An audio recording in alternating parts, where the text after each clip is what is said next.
Hello everyone, this is Rajni Mehta, Assistant Professor of Political Science. Welcome to my YouTube channel Political Mirror. आज मैं आपके सामने एक नई video western political thinker Hegel के बारे में लेकर आई हूँ। आशा करती हूँ आपको ये वीडियो पसंद आएगी।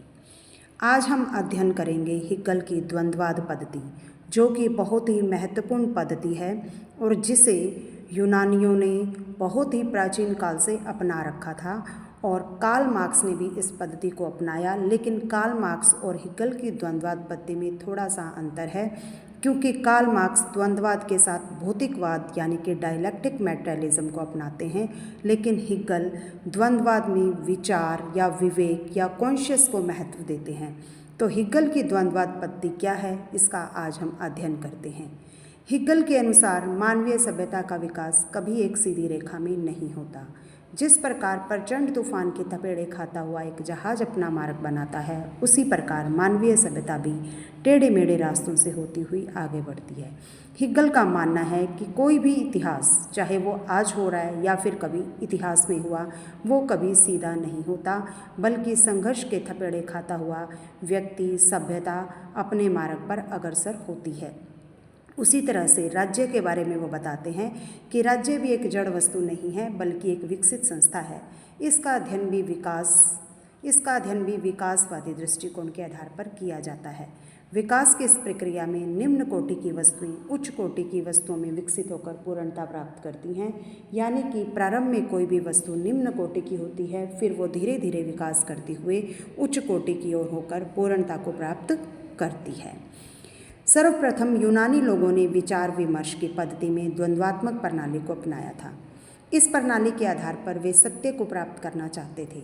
यूनानी मानते थे कि तर्क और वितर्क द्वारा निष्कर्ष पर पहुंचा जा सकता है, यानी कि सत्य की प्राप्ति की जा सकती है। हिगल ने इस प्रणाली को विचारों में क्षेत्र में लागू किया। सबसे पहले कहते हैं कि किसी भी वस्तु का एक मौलिक रूप होता है, यानी कि जो प्रारंभिक अवस्था होती है उसे वो मौलिक रूप कहता है और उसे कहते हैं वाद। वह बढ़ता है, इसका विकसित रूप है जो बिल्कुल इसके विपरीत होता है। दूसरी अवस्था जो इसके बिल्कुल ऑपोजिट्स होती है, जिसे प्रतिवाद कहते हैं।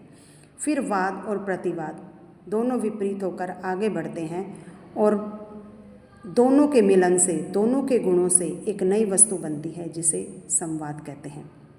यानी वाद और प्रतिवाद आपस में मिलते हैं और दोनों के मेल से नई वस्तु का निर्माण होता है। यह समन्वित रूप थोड़े दिनों में फिर मौलिक रूप ग्रहण करता है। इस प्रकार यह प्रक्रिया निरंतर चलती रहती है जब तक कि सत्य की प्राप्ति नहीं होती। कहने का अभिप्राय यह है कि विकास की अवस्था में 3 प्रक्रियाएं होती हैं: वाद, प्रतिवाद, संवाद। वाद साधारण अवस्था है, प्रतिवाद उसकी विपरीत अवस्था है और संवाद दोनों के गुणों से बनी हुई एक नई अवस्था है, जिसे सत्य की अवस्था कहते हैं, जिसे सर्वोच्च अवस्था कहते हैं। द्वंद्ववाद पद्धति का अर्थ। द्वंद्ववाद को अंग्रेजी में डायलैक्टिक बोलते हैं, जो ग्रीक भाषा के डायलॉगों से लिया गया है। डायलॉगों का अर्थ है वाद विवाद करना। प्राचीन यूनान में वाद विवाद द्वारा सत्य की प्राप्ति की जाती थी। सुकरात ने इस पद्धति का अत्यधिक प्रयोग किया, यानी कि किसी भी क्षेत्र में सत्य की प्राप्ति के लिए पहले अध्ययन अध्यापन किया जाता था, तर्क वितर्क किया जाता था और अंत में सत्य की ओर प्रयास किया जाता था, अग्रसर होते थे। इसी द्वंद्ववाद प्रणाली के आधार पर हिगल ने समाज और राज्य के विकास का अध्ययन किया। वह मानता है कि यूनानी राज्य वाद थे, धर्म राज्य प्रतिवाद और राष्ट्रीय राज्य संवाद, यानी कि कला, धर्म, दर्शन को भी वह इसी प्रकार वाद, प्रतिवाद और संवाद मानता है। हिगल के अनुसार द्वंद्व की उत्पत्ति से ही विश्व के सभी विचार विकसित होते हैं। जो यूनानी राज्य है वह राष्ट्र राज्य है, वही प्रतिवाद है, वही सर्वोच्च है, वही सत्य है।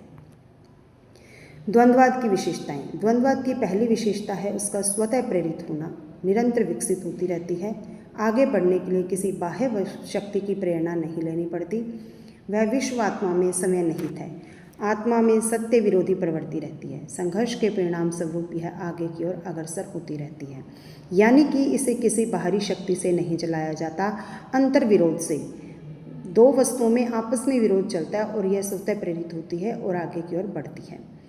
द्वंद्ववाद की दूसरी विशेषता विश्व इतिहास का प्रकृति का इतिहास है, प्रगति का इतिहास है, जो सदैव आगे बढ़ता है, ना कि पीछे हटता, ना कि पतन की ओर। प्रत्येक वाद के अंदर कुछ न कुछ अंतर्विरोध रहते हैं जो आगे चलकर स्पष्ट हो जाते हैं और मूल वाद को नष्ट कर देते हैं। यानी कि वाद के अंदर ही कुछ न कुछ अंतर्विरोध और वही आगे चलकर संवाद बनते हैं।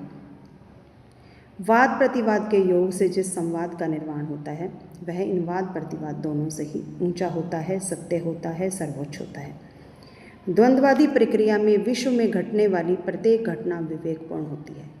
इसके पीछे विवेक होता है क्योंकि उस घटना के घटित होने में विश्वात्मा का अंश है। हेगल विश्वात्मा को महत्व देते हैं, विचार को महत्व देते हैं। वो ये कहते हैं प्रकृति में होने वाला प्रत्येक परिवर्तन या जो भी विकास होता है उसके पीछे विश्वात्मा होती है।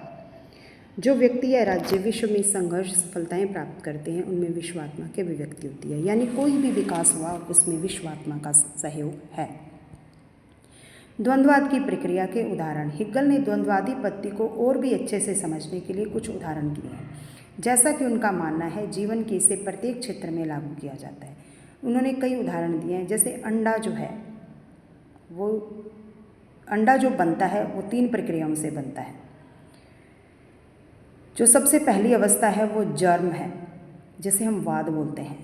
रजकरण प्रतिवाद है जो उसका प्रतिरूप है, जो उसका विपरीत रूप है। रज और जर्म के योग से जीव उत्पन्न होता है, वो संवाद है।